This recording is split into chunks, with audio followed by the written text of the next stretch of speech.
of whatever the prejudicial beliefs of whites in the American South may still be, however many there are, I doubt that very many Southerners would argue that segregation, the resegregation of Southern society would be a right and necessary thing. I mean, I think the vast majority of Southerners would look upon it with abhorrence. And this is not a very long time. It's a radical change.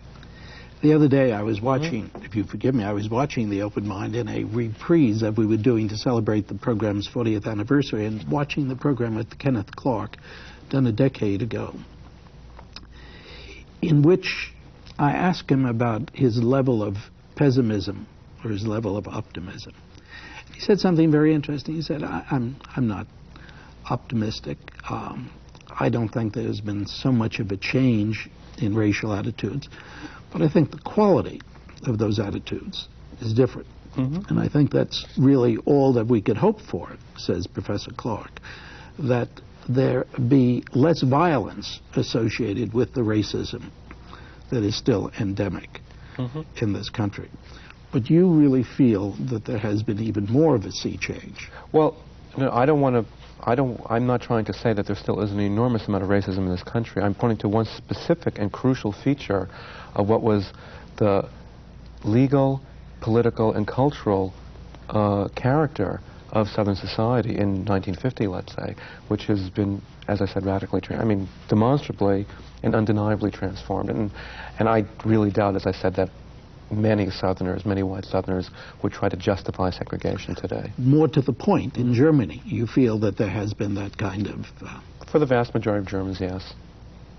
Has the notion of ordinary German, has that been do you believe that what has been the catching point here? There has been, despite this vast literature on the Holocaust, almost nothing written about the people who were the killers, about the perpetrators. Very few books. When I started the study in the mid-80s, you could have read the entire literature and learned almost nothing about them. And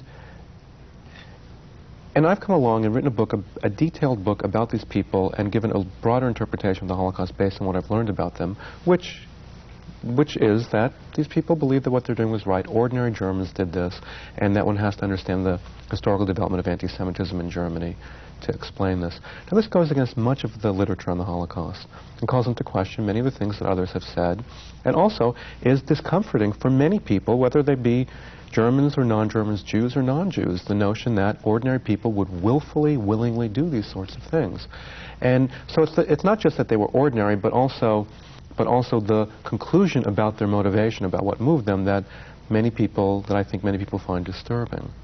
And you posit, therefore, the capacity of human beings, men who put their pants on one leg at a time, who look like all the rest of us, who we can identify with ourselves, to commit these kinds of acts. Look, as I said, when people look at other mass slaughters and genocides, people have no difficulty believing this, believing that the Hutus who slaughtered Tutsis in Rwanda did so because they wanted to, because they thought it was right.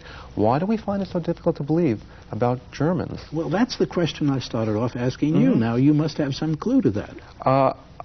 I think in part it has to do with some of the models that have been put forward about Nazi Germany, which have diverted attention away from the individuals onto abstract structures, onto the leadership.